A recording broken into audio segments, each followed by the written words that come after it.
उत्तर प्रदेश में योगी सरकार road connectivity को मजबूत करने पर लगातार काम कर रही है। इसी कड़ी में सरकार नए साल में पूर्वांचल के लोगों को बड़ा तोहफा देने की तैयारी कर रही है। दरअसल सरकार गोरखपुर लिंक एक्सप्रेसवे पर आवागमन की पूर्ण सुविधा के साथ औपचारिक लोकार्पण की तैयारी में है। गोरखपुर लिंक एक्सप्रेसवे का 98% काम पूरा होने के साथ वाहनों का आवागमन भी होने लगा है। इस एक्सप्रेसवे से गोरखपुर क्षेत्र पूर्वांचल एक्सप्रेसवे के माध्यम से लखनऊ, आगरा और दिल्ली तक त्वरित और सुगम यातायात कॉरिडोर से जुड़ रहा है। योगी आदित्यनाथ की प्राथमिकता वाली परियोजनाओं में से एक Gorakhpur link expressway Gorakhpur bypass NH27 ग्राम जैतपुर के पास से शुरू होकर पूर्वांचल एक्सप्रेसवे पर जनपद आजमगढ़ के सालारपुर में समाप्त हो रहा है। करीब 92 किलोमीटर लंबे इस एक्सप्रेसवे की कुल लागत 7,283 करोड़ रुपए है। इससे गोरखपुर, अंबेडकर नगर, संत कबीर नगर, आजमगढ़ जिले के लोग सीधे तौर पर लाभान्वित हुए हैं।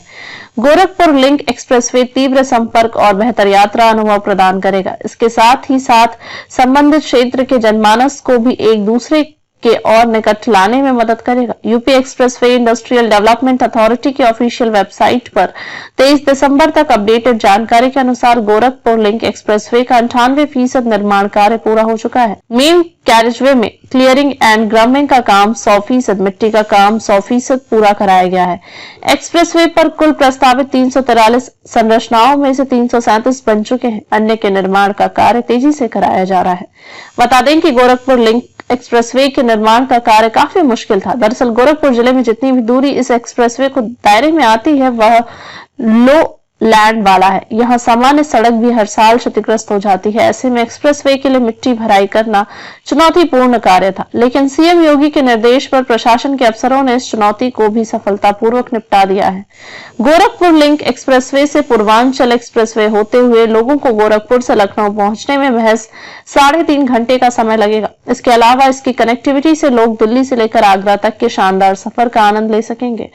गोरखपुर लिंक एक्सप्रेसवे के निर्माण से गोरखपुर क्षेत्र के स्वर्गीय विकास का मार्ग प्रशस्त होगा।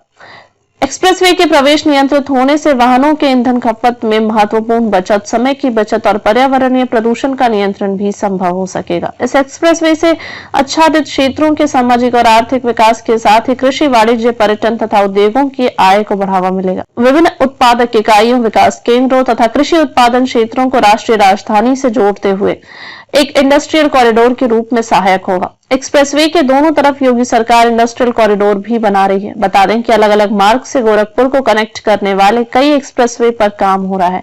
इन्हीं में से एक गोरखपुर पानीपत एक्सप्रेसवे है। इसका फायदा प्रदेश के 1-2 नहीं बल्कि 22 जिलों को मिलेगा।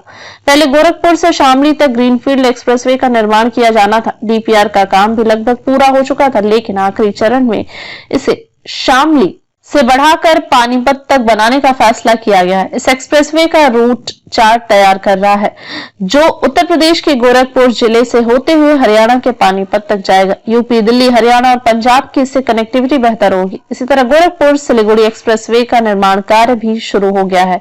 इस हाई स्पीड कॉरिडोर के निर्माण कार्य के लिए DPR सौंप दिया गया। उत्तर प्रदेश, बिहार और पश्चिम बंगाल को जोड़ने वाले गोरखपुर सिलीगुड़ी तक एक्सप्रेसवे का निर्माण भारतमाला परियोजना के अंतर्गत किया जा रहा है। इसके निर्माण पर 32,000 करोड़ रुपए खर्च होने का अनुमान है। इसे 2025 तक पूरा करने का लक्ष्य भी रखा गया है। 519 किलोमीटर में बनने वाले हाई स्पीड कॉरिडोर का उत्तर प्रदेश में 84 किलोमीटर, बिहार में 416 किलोमीटर और पश्चिम बंगाल में 19 किलोमीटर हिस्सा पड़ेगा। यह बिहार के 8 जिलों से होकर गुजरेगा।